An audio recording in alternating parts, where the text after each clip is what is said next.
Hello everybody and welcome to Sin City Living. My name is Jason. I'll be bringing you today's episode.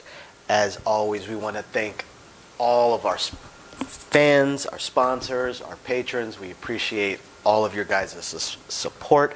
Everyone that's bought us a cup of coffee, been greatly appreciated.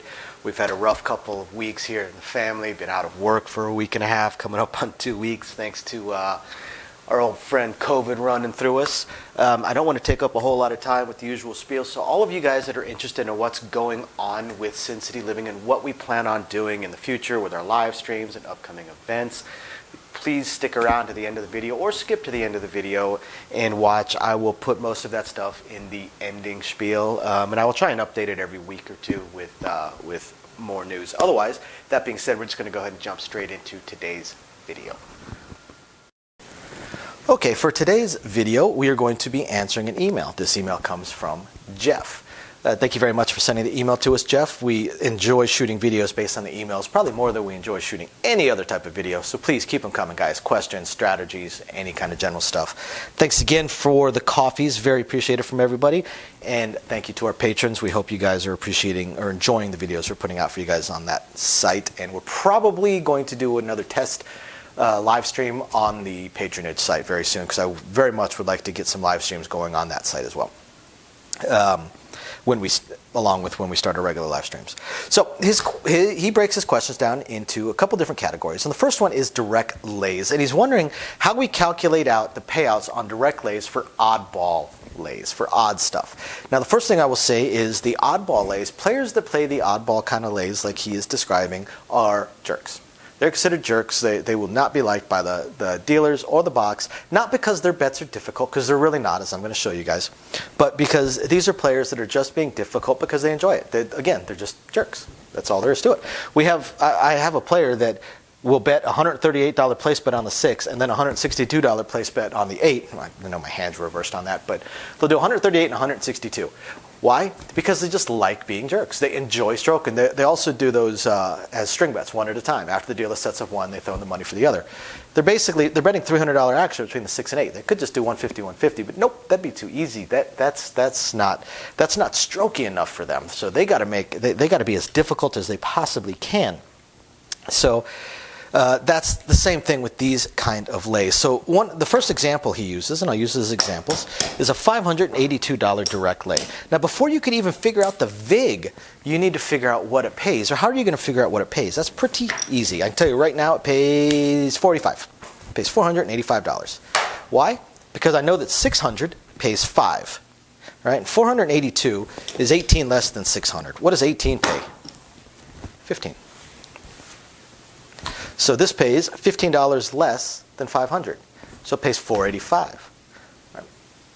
Which means that the VIG is probably going to be 24 bucks. Maybe 25 if they don't do a courtesy VIG once it crosses over $80. They may not for a jerk play like this. And let's look at his other example. See, a lot of dealers, now we break it down into manageable chunks, and we certainly could have done that with the 582, but sometimes you can go ahead and then go backwards, which not a lot of dealers think of. I had a $96 horn bet once that we had that happen, a 12-year-old. One dealer's trying to figure out, well, 96 times 7 before they even get to the minus a quarter of 96, and another dealer I think was doing like two $40 horn bets and a $16 horn bet and adding them all together. I did a $100 horn bet minus a $4 horn bet. It's $675 minus 27 is way easier than anything else. So you can go ahead and come backwards as well. So his other example is $864. $864 direct lay. So what does it pay? Well, 900 pays $750, right? Now, at $64, that means it is $36 short of 900. 36 pays 30. So 750 minus 30 is 720. This pays 720, which means the VIG for 700 is $35. It means the VIG is 36 bucks. Pretty quick, pretty easy. They are easy to figure out as long as, one, the dealer doesn't panic, and two, has a couple different tools in their toolbox. You can go ahead and then cut backwards like I just did. You could break it into different manageable chunks. There's other ways to pull it off. You could do it in other pieces as well. I mean, there's ways to do it. To me, the way I just did it is the absolute easiest, but everybody has different ways of doing things. They can be figured out very, very quickly. Every dealer is going to have a different strategy. His next question goes with crapless craps, yes or no. A good option or the variation from hell, and is it increasing in popularity? I got to say I'm neutral. I'm neutral on crapless craps. It changes the game. There's usually not a don't come, and you got different sets of odds on the new 4 numbers that you have to learn, and auto buys and things along those lines. I'm pretty ambivalent on it. I think it would be interesting to play it with, say, a power press or mid press strategy. Especially with the 2, 3, the 11, and the 12 thrown in there. The only downside to that is, let's say you're on even a $15 minimum bet table, pretty cheap, which you'll find out here, but not too many places with the crapless craps are super high limit. There's a few, don't get me wrong, there's a few places with crapless craps that are high limit, but a lot of the places I know of are definitely not the premier casinos. So you're looking at 96 across. Normally, you add those other 4 numbers in, and now you're looking at 156 across every shooter. So that's certainly a on that. Is it increasing in popularity? Not really. Not really. It's not decreasing either. It's a novelty. That's all it is. It's a novelty. There is absolutely zero chance it ever becomes the prominent craps game. It's not increasing popularity. It's not declining in popularity. People play it if it's where they are at. People don't go looking for it. And they'll only play it where they are at if it's the only option. I know some places where the regular craps table might be closed or might be full. But the regular craps is most definitely still the premier way. And that leads into his second question. He read somewhere that free bet blackjack and blackjack switch were invented by a guy. He gives the name. I'm not going to mention the names on the channel. And he's wondering if the inventors of variations get a commission from the casinos that offer them. Yes and no. See what happens. I'm sure you guys that watch this channel have played blackjack, and you've seen some of the side bets, or even in craps. But on blackjack, you see some of the side bets: the King's Bounty, the Royal Match, the Pair Square. On craps, you've got the all tall, all smake 'em all, all tall, all small, make 'em all. Fire bets, repeater bets, replay bets. There's all these different side bets, and when someone creates a side bet, they will be licensed to a casino. So every casino you see with side bets, every one of those layouts, the casino is paying a monthly commission for each individual one of those layouts that has the side bet. However, is the creator getting that money? Most likely not, because oftentimes when someone creates a new variation or a new side bet and it is intriguing enough that it actually lands in the casinos, it usually gets bought out by one of the companies that owns most of the games and most of the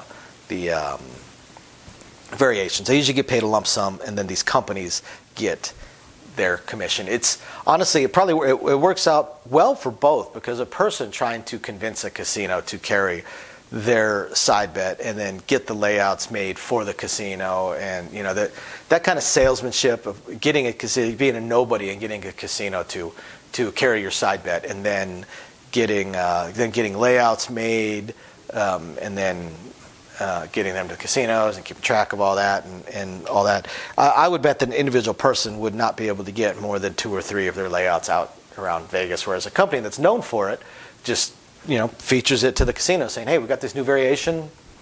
Want to give it a shot?" And next thing you know, they've got 250 layouts getting shipped out around the city. So, yes and no. Now, procedures. Is it proper for a dealer to pay a winning bet with a losing bet? Abso-frickin-lutely not. Here's an example. Actually, I'll do it this way, because I could do it with the don't pass, but I'll do it this way. Winner 5. That's called paying with dirty money. Now, you're taught in blackjack to absolutely never do that. You're taught in general when you're dealing to never pay with dirty money. It goes back to basically to the superstitious players. You're giving them losing money. You're giving them losing bets money that lost, that's tainted by the loss. Now, does it happen, especially in craps, which is weird because craps is the most superstitious game? Yes, it does. Oftentimes, if it happens, oftentimes it's going to be because it's the same player. If you take another player's losing bet and pay player's winning bet, that's definitely paying with dirty money. It does happen, yes, but it's not proper. But if it's the same player, let's say you got a do-we-don't player, winner 7. You may see dealers do this. Dealers do that mostly because they're basically saying, "Hey, buddy, good job, you pushed for pretty much every bet." Or if it's a field bet, take the field. Now, the proper way is to come back to your stacks. But the thing is, you can pay with the money. Just like with blackjack, you were taught to take the losing money. All you have to do, you can keep it in your hand, come back and touch your chip rack. And then you can go out and pay with that money. At that point, it is clean. It's been brought back. So you can come back to your stack, tap your stack, and then go out and pay with it. Most dealers will bring it back to the stacks and then just grab a handful and keep going. Or they'll grab the losers with one hand and go out and pay the winners with the other hand. So that is both by the book and what is acceptable. The proper way is to not pay with dirty money. It doesn't happen from time to time, yeah. But it really is, there's really never a point where it's actually proper. Prop bets that lose and the player wants them back up. Okay. So, you got, say, an easy 10 comes and player throws in $10. That is absolutely proper, 100% proper. There's absolutely nothing wrong with doing that. Now, single zero roulette. Why do SR roulette dealers need special training? Now, keep in mind, I am not an SR dealer, nor have I been through that training, and not really a roulette dealer either. So I can only answer this based off the instructors that I worked with when I was teaching and the things that they would say. The thing is with SR, by losing that zero, it changes the odds slightly, very slightly. You go from 1 in 38 to 1 in 37 chance, but it does change the odds for every bet on the table, every single one of them, which will likely change the payouts, will likely change the keys for every single combination of bets out there. And there's a lot of combinations of bets. And for some reason, SR has a lot of bets that have specific names to them. That roulette does as well. You've got a street, a double street, stuff like that. But I guess SR has its own classification of them, its own classification of bets. They have their own keys, their own ways of paying. Plus, I believe the procedures on paying change slightly as well. The order operations and things like that. So there are a lot of different rules to SR, which is why SR has a separate training and is kind of considered sort of one of the premier games. It's becoming more and more popular in the casinos, and someone who is a trained and experienced SR dealer would have no problem getting a job out in Vegas, as long as it's not the only game they know, of course. But if a dealer knows, because every dealer knows blackjack, any that say they don't are liars.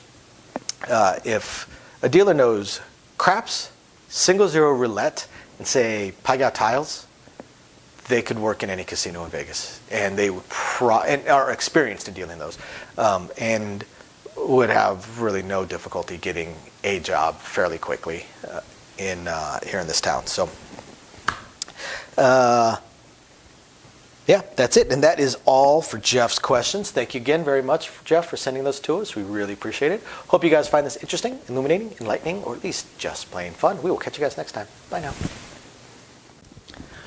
Okay, everybody, and as promised, all the usual blah blah that I try and do at the beginning of the video, we're going to go ahead and put near the end of the video.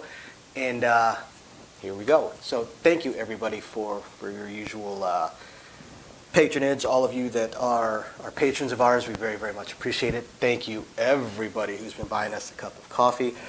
Love to say it's going to coffee right now, but this month with the entire family out for COVID, it's honestly going to Bill's and probably the kid's birthday in a week.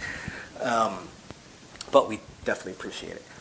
We're going to continue working on these live streams. I know you guys have seen some of them popping up. Just got to figure out the look of it and some of the audio was still giving me issues, but hopefully we'll be getting those live streams and the craps tournaments going as soon as possible. Really just going to depend on scheduling. My schedule changed, Amy's schedule changed, kids' school schedule is fun. So once we figure out exactly how all those schedules are going to work, we'll let everybody know. And otherwise, please continue emailing us with anything you would like to see videoed. And again, thank you everybody for tuning in. We appreciate every single one of you guys. We'll catch you next time. Bye now.